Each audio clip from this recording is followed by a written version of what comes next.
गोस्वामी श्री तुलसीदास जी कहते हैं, देखो भाई, भगवान की कथा मंगलकारी है। किसकी कथा क्यों सुननी चाहिए? क्योंकि कथा सुनने से मंगल ही होता है। मंगल क्या है? अच्छा, और अमंगल क्या है? बुरा। घर से बाहर निकलो, गिलास में पानी लिए हो, कांच का गिलास हो, पियो, फूट जाए, ये क्या है? ये अमंगल ही है। शादी हो रही हो, लड़की भाग जाए, ये अमंगल ही। मंगल थोड़ी अमंगल है। तो अमंगल, इन अमंगलों को बचाने के लिए कुछ है? बोले क्या? जग मंगल भगवान की कथा। अच्छा देखो, कथा मंगल करती है, लेकिन भगवान स्वयं क्या है? मंगल भवन।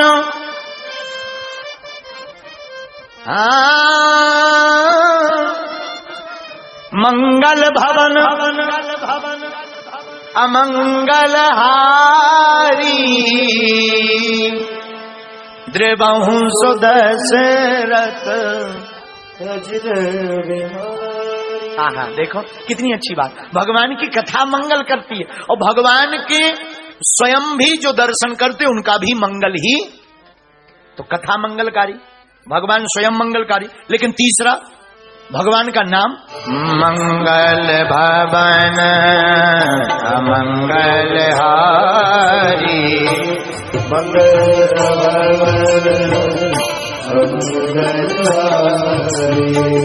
उमा सहित जहीं जपत पुरारी, उमा सहित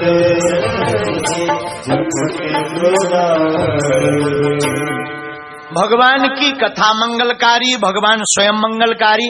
अच्छा, भगवान का नाम भी मंगलकारी। नाम जपत मंगल दिशि दस हूँ,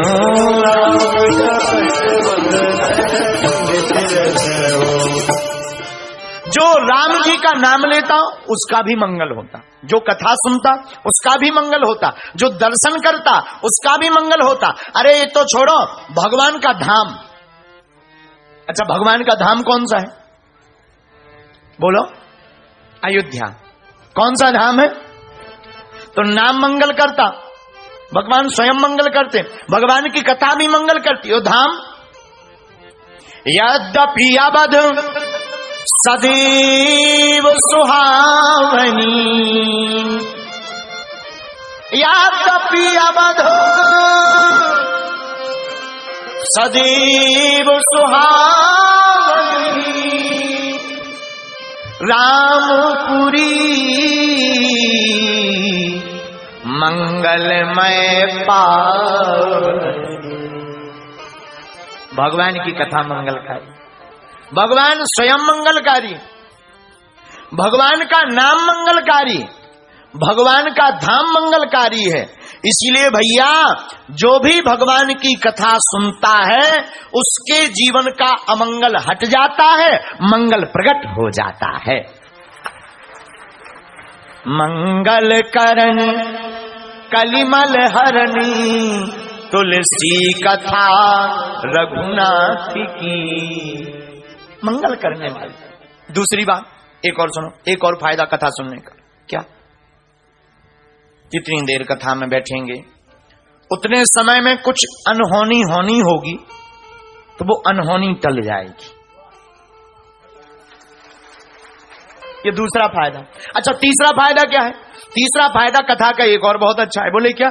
बोले घर पर रहते तो वासना में फंसते, घर पर रहते तो वासना में फंसते, कथा में आ गए तो अब उपासना में फंसेंगे।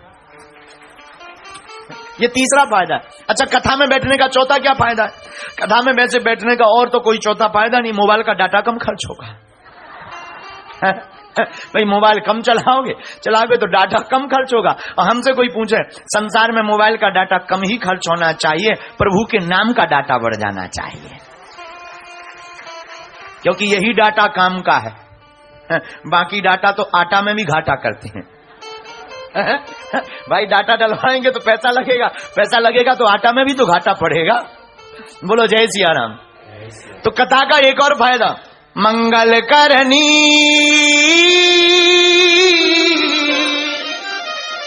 अमंगल करती है, कैसा भी अमंगल हो। अच्छा, पांचवा फायदा सुनिए, ये तो विनोद की बात थी, हंसी की। चौथा फायदा बहुत अच्छा बताते हैं।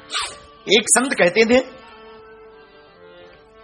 जिसकी जीवन में किसी कर्म के कारण अनहोनी लिख गई हो, जैसे हो जाती है एक्सीडेंट हो जाना आदि आदि, भगवान ना करे ऐसा कभी कोई कर्म बन गया हो, लेकिन कोई अगर भगवान की कथा सुनता है, देखो हमने कल भी कहा था, कथा में आके मत बैठो, कथा तुम में जाकर बैठ जाए। और अगर तुम में कथा जाकर बैठ गई तो फिर अनहोनी होनी नहीं, अनहोनी होनी नहीं, होनी होए सो होए, अनहोनी नहीं होगी। चौथा फायदा। पांचवा फायदा क्या है?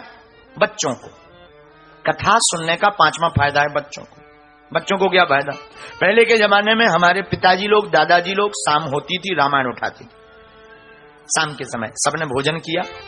जब से ये टीवी और बीवी का चलन ज्यादा बढ़ा, तब से खतरा है। वरना पहले तो टीवी का कोई चलन नहीं, अब तो टीवी भी गई, मोबाइल, और मोबाइल भी बिस्तर पे भी जा रहा है, बाथरूम में भी जा रहे हैं। अब तो हनुमान जी बचाए मोबाइल से। बोलो जय सिया राम। कुछ दिनों बाद दीवालों पर लिखा मिलेगा, 30 दिन में व्हाट्सएप छुड़वाई है। बोलो जय सिया राम। तो पहले के समय में दादाजी शाम को घर पे बैठते थे, रामचरितमानस निकालते थे, पूरा परिवार बैठता था, बच्चे बैठते थे, दादाजी पढ़ते थे, प्रातः काल उठ के रघुनाथ, मात पिता गुरु ना वही मात पिता गुरु। फिर चौपाई का अर्थ बताते थे। राम जी प्रातः काल उठते हैं, माता पिता गुरु को प्रणाम करते हैं। बच्चे ये सुनते थे तो बच्चे भी ऐसा ही करते थे। बच्चों में अंग्रेजी शिक्षा देनी चाहिए। आजकल बिना अंग्रेजी के काम नहीं चलेगा, पर अंग्रेजी शिक्षा देते देते अंग्रेज मत बनाइए।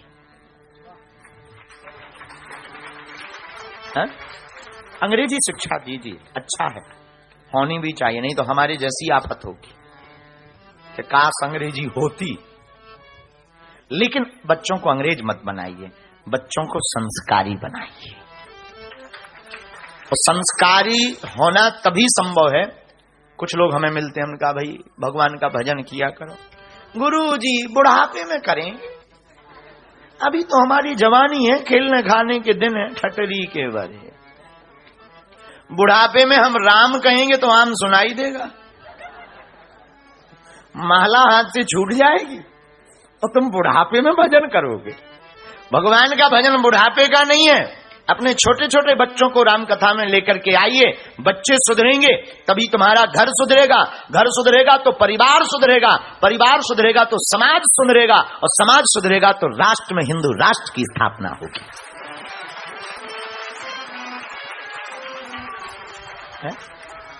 इसीलिए बच्चों को कथा अवश्य सुनानी चाहिए। तो पांचवा फायदा कथा सुनने का ये। छठवां फायदा, डिस्को डिस्को सुनने से तो अच्छा है कान ठीक है भगवान की कथा सुनने।